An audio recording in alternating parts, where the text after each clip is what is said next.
The bottom of the Central Division is on the rise. This is your Locked On NHL Central Division Hopefuls Roundtable Preview. This is the Locked On Podcast Network's 2024 NHL Season Preview. Your team every day. Welcome in, everyone, to the 2024 Locked On NHL Season Preview. In this episode, we will be breaking down the Central Division's playoff hopefuls. Seth Toupal, host of Locked On Wild, here with Haley Taylor-Simon of Locked On Blues, Tom Callahan of Locked On Utah Hockey Club, and Jack Bushman of Locked On Blackhawks. We'll discuss reasons for hope, how many points each team will get, offseason additions and breakout candidates, and what's at stake for each team. The 2024 NHL Season Preview is brought to you by FanDuel. Make every moment more. Head to FanDuel.com to get started. Everyone, welcome in to today's episode, and we are getting close to the start of the NHL season, so time for the four teams that were on the outside looking in from the postseason to gear up and state your case as to why your team will make the postseason this year. Let's start with the biggest reasons for optimism for each of our teams. Haley, I will start with you and the Blues. What is the biggest reason for optimism for St. Louis to get back to the postseason this year? So the Blues have missed two consecutive playoff runs, which absolutely sucks. But this offseason, the St. Louis Blues did acquire Philip Broberg and Dylan Holloway from the Edmonton Oilers. They also have a young player, as in Jake Neighbors, who had an incredible season last year. They also have Robert Thomas.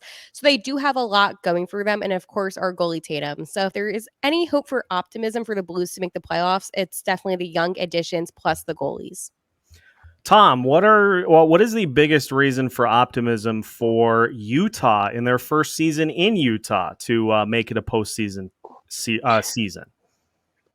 I think one of the things you look at is when they were the Coyotes, they were always on this path of growth and, hey, stuff's going to bloom soon. We're tending to the garden. We're getting there, right? But one of the biggest things that happened this offseason was heading into the draft and free agency just a week or so before, they had zero defensemen. Nobody was signed. Now they have a defense core. They actually, with the addition of Robert Bortuzzo now, have even kind of bulked up beyond, I think, what they really needed to. So they've changed the defense completely. And I think that if they're able to take care of things defensively much better in their own end, I don't think goal scoring is the issue here. And I think if this revamped defense is everything it could possibly be, your goaltending gets better, you win more games, you score more points, and you guys know what happens then. You make the playoffs. Jack, if you say Connor Bedard, I'm putting you on mute. What is the biggest reason for optimism for Chicago this season? Well, Seth, it's the veterans they put alongside Connor Bedard this offseason. A lot of moves made by the Blackhawks. Up front, they brought in Tyler Bertuzzi and Teuvo Teravainen. Taylor Hall is also coming back off injured reserve. And quite honestly, all three of those players figure to be involved somewhere in the top six. So not only is Bedard going to have more help and more competent players around him, he's not going to have to carry the weight himself, where the Blackhawks last year were kind of a one-trick pony offensively. It was kind of the Connor Bedard line or bust. So having those veteran additions in the forward group and just having a deeper forward group in total this year should do wonders for the offense. And then on the defensive side of things too, bringing in veterans like Alec Martinez and TJ Brody, not only to kind of solidify the second and third pairings, but also to really show the young defensemen. The Blackhawks have a slew of them. Just adding guys like Martinez and Brody, that's going to really help the Blackhawks on the defensive side of things. Just the veteran additions in all areas of this team should make this a much harder squad to play against and much better than what we've seen in the last couple of years, Seth. Seth, what is the biggest reason for optimism for the Minnesota Wild? Great question. For me, it comes down to the changing of the guard. We have heard Bill Guerin, after last season ended in disappointment for the Minnesota Wild, say that if particular players on the roster don't pick up their performance, that they're going to be pushed by some of this prospect pool that's been highly touted for the Minnesota Wild over the last few years. Players like Liam Ogren, who got a little bit of a taste last year. Murat Huznadinov, who got 16 games last year.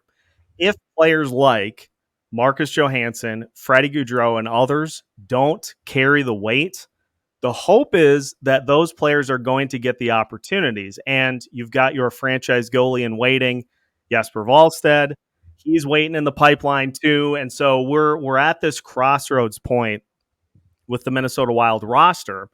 If those veterans can find previous success, then they're going to stay in the lineup. If not, then we're going to see that youth movement. And I think that's something that Wild fans have been looking for the last couple of seasons. Now, as far as point totals go for each of our four teams, FanDuel has laid things out very nicely. And as it sits, they project the Minnesota Wild at 94.5 as the over-under, Utah and St. Louis at 86.5, and Chicago at 74.5. I will note that the Minnesota Wild actually have the same over-under for points as the Winnipeg Jets do. You've, of course, got the Avalanche, the Stars, and the Predators, as everybody expects, to be at the top of the division too. So let's just go through those over-unders, and we'll just go in order. So, Seth, I'll have you start. I think the Minnesota Wild, I'm going to take them to go slightly over because I think the Minnesota Wild found a couple of things in the midst of a little bit of a down year last year. They found a combination in Kirill Kaprizov, Matt Boldy, and Joel Eriksson Ek that was one of the best lines in the entirety of the NHL last year, behind only Connor McDavid and his line mates in Edmonton. If you roll with that, if you get not like third worst penalty kill for the whole season, if you even get league average, if you can get improvement there, if you get improvement in goaltending, I think all of these lend to the Wild being able to beat 94.5 points. Now, the big key will be, can they beat the teams in front of them, which they couldn't last year? Couldn't beat Colorado or Dallas or Nashville or Winnipeg. They had one win combined against those four teams. If they do that again this year, going to go under, but call me optimistic. I'm thinking that we'll see over 94.5. Tom, what do you think about Utah? Do you think they have a good chance to go over or under that point projection? So 86.5 is actually pretty astute, in my opinion. Looking at the schedule, looking at everybody else's improvements in the division and the conference, looking at who I think is going to sink and who's going to swim this year, I felt like probably there was a 10-point improvement in the hopper for Utah. And they finished with 77 last year, which would be 87 this year, put them slightly over. Nashville got so much better. They're going to be a much tougher out. And so that, to me, now throws them to the top of the Central. Dallas, Winnipeg, Colorado, those are your four in teams, if you will. And that's obviously why we're all chatting here this evening. But out of all of those, I think there's a little bit of a potential for some teams to take a step back. And there are some question mark teams. So for me, again, I think 86.5 is a really good line. That is well crafted, because I don't know that Anaheim's any better. And Jack's going to tell us why he thinks Chicago is better, but are they going to be better? The Sharks, doormat, but a lot of these teams are going to be in the Pacific. So where does that 10-point gain come from is really the question to be asked. I think with the improvement of the defense, again, I go back to that, which should make the goaltending better. Connor Ingram had very good numbers last year, had some really impressive numbers in high danger save opportunities. But what I'm hoping is this year Utah is able to cut down. Their goal diff last year was -18. And I think that if they're able to find maybe half a goal a game on special teams better, and then be half a goal a game better on 5-on-5, that to me translates to 5 wins, which is 10 points. So they would slightly be over that line. Haley, what do you think about that 86.5 for the Blues? I think the Blues are going to go over. So last year, the Blues finished with 92 points. And again, they were up until the very end trying to fight for that second wild card spot. Now, you might be asking, where are the Blues going to get those points from? Well, if they didn't lose to the San Jose Sharks as many times as they did, those are points right there. And the Blues, they had some losses that were easily preventable. So when you update this roster with the talent that they have, I feel very confident in saying not only do I think they're going to go over that 86.5, I think they're going to beat that 92. Jack, what do you think about Chicago's number? Yeah, really tough. Really tough. 74.5, given that this team had 52 points last year. And by the way, they haven't gone over 74.5 since the 2018-19 season. It's been a long and brutal stretch for you, boy, and a lot of us Blackhawks fans.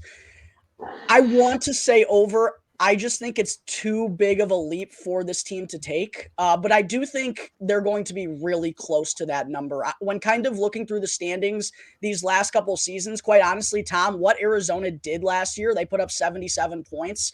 I think that's kind of similar to what we could see out of the Blackhawks.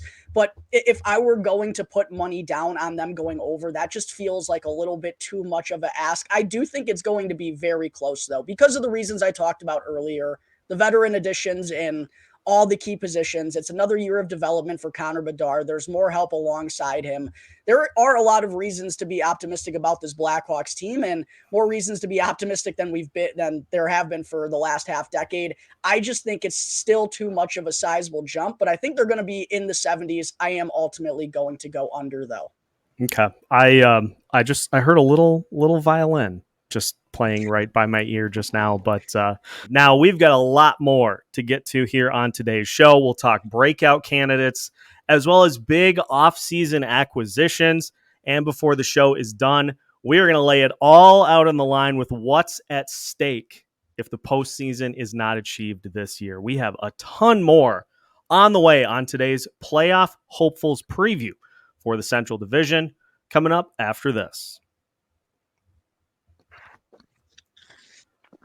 Today's episode of the Locked On NHL podcast, Central Division Playoff Hopefuls, is brought to you by Game Time. And as we get closer to the NHL season, there is no better time to start thinking about where you are going to sit to scream your head off watching your favorite team take the ice. Game Time can make all of that happen and make it a piece of cake. They have all-in pricing, so you don't get blindsided by fees at checkout anymore. Plus, you can see what you will see from your seat before you even sit in it. Take the guesswork out of buying tickets with Game Time. Download the Game Time app, create an account, and use code LOCKEDONNHL for $20 off your first purchase. Terms apply. Again, create an account and redeem code LOCKEDONNHL for $20 off. Download Game Time today. What time is it? It's game time. Welcome back to today's special episode of Locked On NHL, the Central Division Playoff Hopefuls Roundtable. As we continue with our conversation, we're going to talk about big additions this offseason. And so, Haley, we'll start with you again.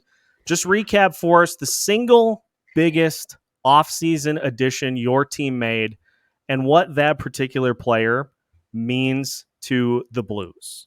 Obviously, Ryan Suter. No, I'm joking. So I had to throw that in. No, but this offseason, my boy, I love Ryan Suter.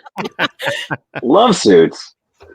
We had two offer sheets sent to the Edmonton Oilers. In exchange, the Blues were able to pick up Broberg and Holloway. Obviously, Philip Broberg is the guy that's going to make the biggest difference. It's hard not to lump them together, but this is a huge move for the St. Louis Blues. I mean, not only are you improving the offense with Holloway, but you're also significantly improving the defense with Broberg. And the Blues' defense, you all know, you're all in the Central. You've seen it. It's not that good. So with this addition, it definitely does help a lot. And yes, we know Ryan Suter's on the team now, but the Blues did make that move with the offer sheets. It was risky, but Doug Armstrong, GM, knew what he was doing with them. And the offer sheets, they do work. So yes, we made a lot of headlines within the NHL. Some people may not have liked it. I loved it. I thought this was a steal for some really talented players that are going to significantly improve not only the Blues' blue line, but also offensively as well with Holloway. Sources have told me that Connor McDavid and Leon Draisaitl hated those offer sheets. So Probably. anytime you can make them upset, I'm all for it. I'm all for upsetting Edmonton fans. I think I read somewhere that McDavid and Draisaitl were with Holloway or Broberg when that went down. Yeah, that must have been that awkward moment. Tom, it was obviously a very eventful offseason for Utah, not only with player acquisitions, but also with moving. Who was the biggest offseason addition that the Utah Hockey Club was able to bring in that'll have the biggest impact on this upcoming season? Well, for those who probably haven't been a whole lot of attention on this Utah Hockey Club, and that's okay if you haven't, but if you somehow did not know that they brought in Mikhail Sergachev, you were under a rock. That's one of the biggest trades of the summer, let alone for Utah Hockey Club. Bringing him in, yeah, he's coming off an injury, but he's always kind of been playing in Victor Hedman's shadow in Tampa Bay. I think he has the ability, and it's interesting reading Hedman's quotes talking about him when he left, saying, he works so hard on his game. He's always willing to put in what it takes, whatever the time, whatever the effort. To get a player like that at 26, who can be a number one power play guy, who can be on your top pair automatically stepping in. And again, you've got at $8.5 million in today's cap world, that's kind of a bargain to have a guy at that age locked up who's already there, who is only going to get better as he gets towards 30. So you hope. That to me might be one of the biggest steals of the summer. But again, teams who are in cap jail, Seth, know that there are certain gymnastics that need to be performed in order to keep things viable. If I could equate the amount of cap maneuvering that I've done with the Minnesota Wild since I took over as host into physical skill, I would have 3 gold medals already at the Olympics, because it should be a full-time job trying to navigate cap constraints. I don't envy anyone in that position, but it seems like half the league is in that spot. So it's just one of those things we do. Jack, you mentioned a pretty busy offseason for Chicago as well. Which player do you think is going to be the most important acquisition for Chicago this year? Yeah, this is a really interesting question. I think depending on who you ask, they will all answer it differently, because there were so many notable additions that the Blackhawks made here this summer. I hate to be that guy, but I'm going to give a two-parter here. I'm going to go Alec Martinez first and foremost, just because he is a guy who has won Stanley Cups, been there, done that, a very respected leader, and also someone who plays he's played a selfless role throughout the entirety of his career. And on the ice, I mean, one of the best shot blockers over the past decade, is definitely going to help out with the Blackhawks penalty kill, which has literally been atrocious, I think, since they won the Stanley Cup in 2015. So he's going to have many, many different effects on this Blackhawks squad. But I also think Laurent Brossoit, who unfortunately is out right now due to a meniscus injury, is supposed to be ready right about the start of the regular season. I also think that's a huge addition for the Blackhawks. I don't know if Peter Mrazek is going to be able to, if the Blackhawks were forced to roll him out as their number one, like they did last year, having to rely on him for 50 plus starts. I don't know if you could kind of put all your eggs into that basket. And the Blackhawks have really been missing a true backup goaltender these last couple of years. And Brossoit, for what he got to sign here in Chicago, I thought he was going to get more on the open market. I know he hasn't had the biggest sample size in his career, but a very serviceable backup. And quite honestly, I think he could even become the starter by the end of the season here in Chicago. So Alec Martinez, Laurent Brossoit, 2 huge additions to kind of shore things up on the defensive side of things for the Blackhawks this summer. The most important acquisition for the Minnesota Wilds, there were 2 players that were brought in, Yakov Trenin and Jacob Loko, so I'm not going to go there. I am, however, going to go to the captain, Jared Spurgeon, who played only 16 games this past season. And where did the Minnesota Wild struggle most throughout the course of the year? Special teams, defense, and in just general leadership throughout the year. And where can Jared Spurgeon help? Special teams, defense, and leadership. And so I think having Spurgeon back, and by all accounts, he's ready to roll, he is good to go. Having him back to be able to get everything in line for this Minnesota Wild team is going to be massive, because they looked rudderless a lot of the year before John Hines came in. There were stretches during the John Hines tenure where they looked kind of directionless too. That's what your captain's for. And so that is my hope, is that Jared Spurgeon can come back in, bang that gavel a couple of times and say, all right, back in session, we are going back to work. So not necessarily an offseason acquisition, although I do think, and I've talked about this with Minnesota Wild fans extensively, I do think Yakov Trenin is going to play a big role on this team. But I think the player that will have the most impact is getting Jared Spurgeon back. 40 goal scorer Yakov Trenin. You heard it here first. If there were a universe in which that could happen, that would also help. But I don't have the ability to travel between universes, so we'll take one or the other. To finish up, we're going to talk about what's at stake, and I think my team may be the one that has the most, but we'll find out. We'll also take a look at which of the 4 teams here have the best chance to pull the Winnipeg Jets out of the 4th spot in the Central Division. What's up, Winnipeg? We'll talk about all that as we finish our special Central Division Playoff Hopeful edition of the Locked On NHL podcast. We are your team every day. Today's episode of the Locked On NHL podcast, Central Division Playoff Hopefuls, is brought to you by FanDuel. You can get started with $200 in bonus bets guaranteed when you place your first $5 bet at FanDuel.com. And as NFL fans, we can start the season with a big return. When you get a hunch in the middle of the game, you can check out the latest stats, view live play-by-play, and so much more on the same page where you place your bets. You will get started with $200 in bonus bets guaranteed when you place your first $5 bet. Plus, it's not just the NFL season that you can bet on with FanDuel's easy-to-use app. Of course, as the NHL season draws near, you can place bets on point total over-unders like the ones we have discussed here today. That is FanDuel.com to get $200 in bonus bets when you place a $5 bet. FanDuel, the official sportsbook of the Locked On Podcast Network.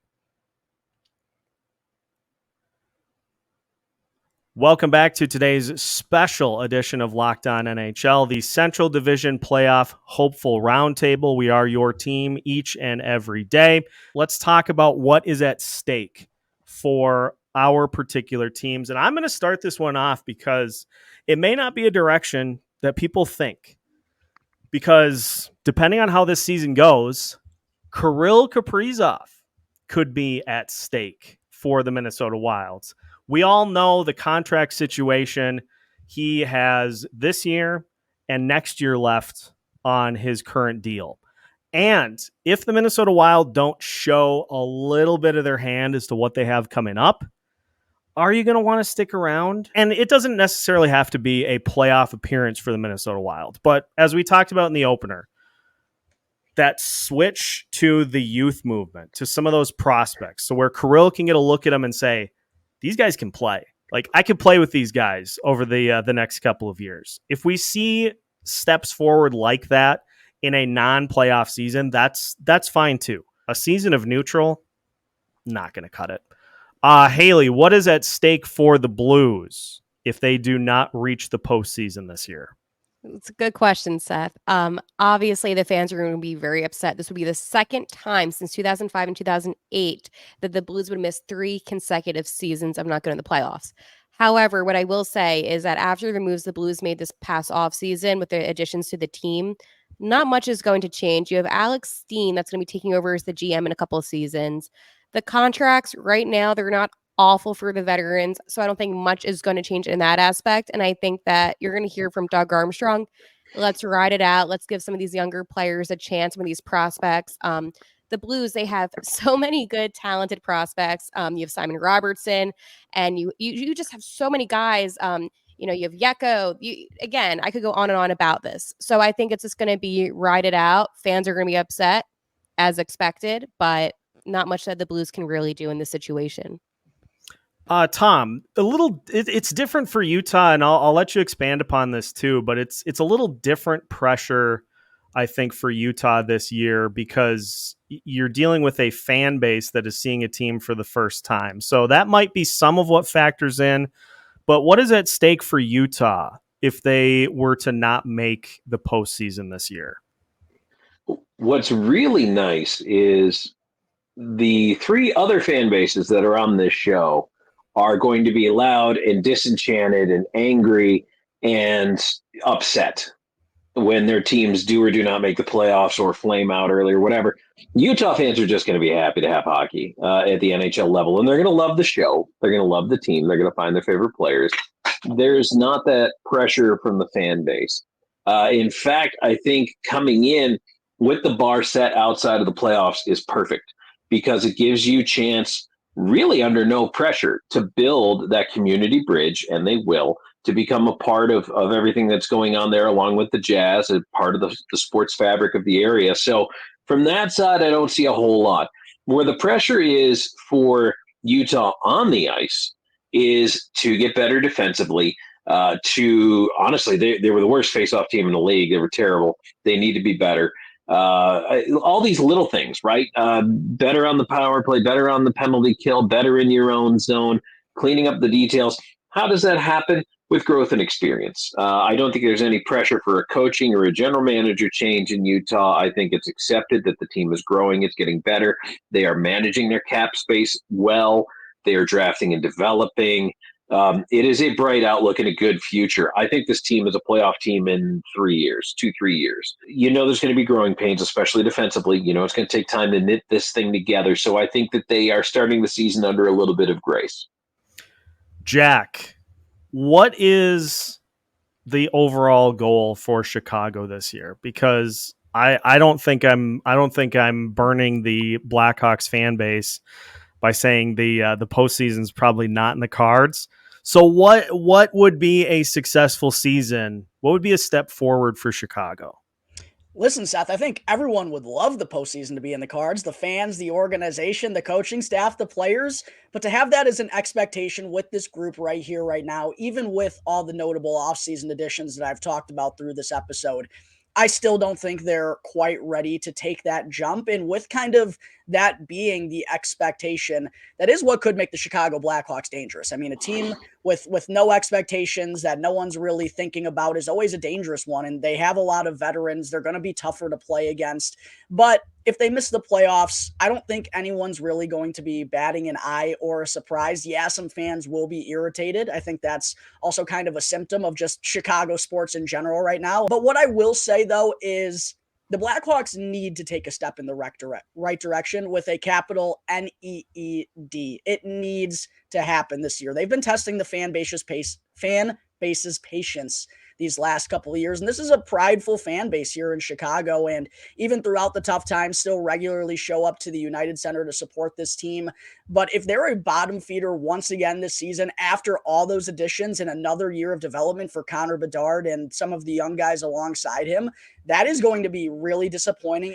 I think Luke Richardson is kind of the one that you have to keep an eye on. He has a 4-year contract with the Blackhawks. He's in the 3rd year of it. But interestingly enough, that 4th year is a team option. Now, 95% chance Luke Richardson is coming back regardless. I believe the Blackhawks are going to give him that opportunity. He's been a really good locker room type of guy. He's done all the right things as a first-time head coach. It really feels like the players have bought into what he's preaching. But this team needs to win games this year. And if they don't, there are going to be some question marks about Luke Richardson's future. One final one to finish with, and this is a two-parter. What I want here is just the number of teams that you think will make the playoffs out of the Central Division, and which amongst us four is the most likely team to get in. I'll start with me. I am picking. I'm gonna go crazy here. I'm picking 5 teams from the Central. I'm going to say that Winnipeg and Minnesota both get in, and that Rob Blake loses his job on the last day of the season because the Los Angeles Kings miss out by a point. Wow, really going out there. I love it. This all came to me in a dream, so I had to go with it. So don't forget to bet against the Kings on FanDuel come April 18th. Thank you. So I'm going to say 5 teams from the Central get in, and I'm going to say that it's Dallas, Winnipeg, Colorado, Nashville, Minnesota.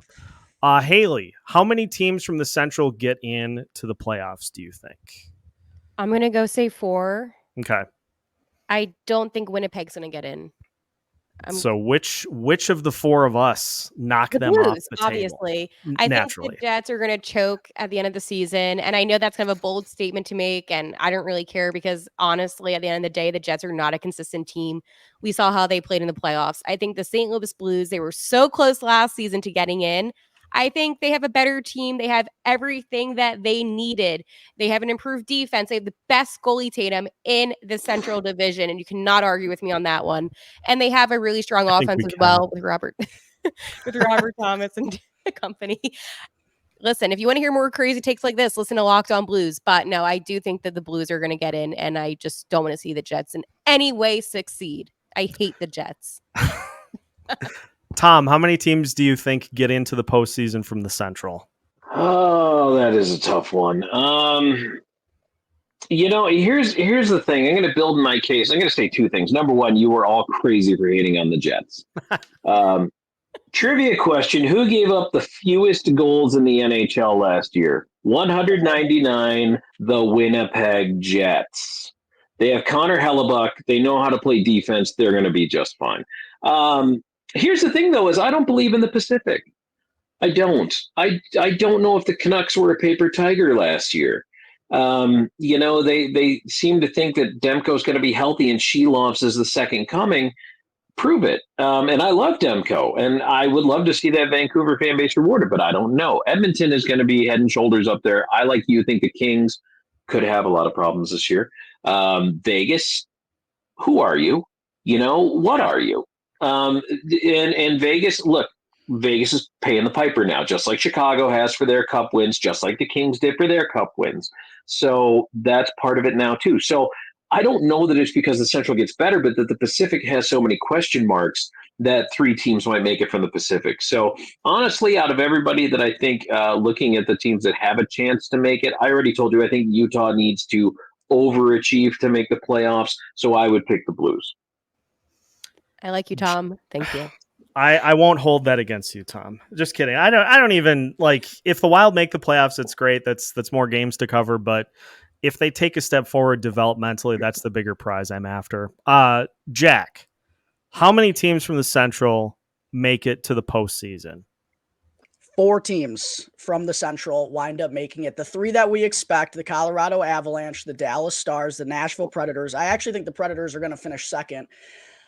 I also have the Minnesota Wild jumping in and the Winnipeg Jets jumping out. I think Minnesota is the team to snag that final spot. I do think the return of Jared Spurgeon is going to be really big for this team. St. Louis, I just have questions about their defense. And quite honestly, I do have questions about Jordan Binnington. I do. Ultimately, what questions? I have questions that, can he play consistently since 2019? Because I haven't. One of his best seasons last season. What do you mean? Where did it get him? A whole lot of nowhere. This defense is aging. I think they have talent up front. I think they have a lot of talent up front. I love Jordan Kyrou and Robert Thomas. And I think offensively, they're going to be a fine team. They're going to score goals. I just have questions about I feel like they're in the middle ground, and they could certainly stumble their way into the playoffs. I've actually picked them to go in the postseason the last 2 years. So I'm not just a Blues hater here on the Blackhawks side, Haley. I promise. I'm not just a typical Blues hater.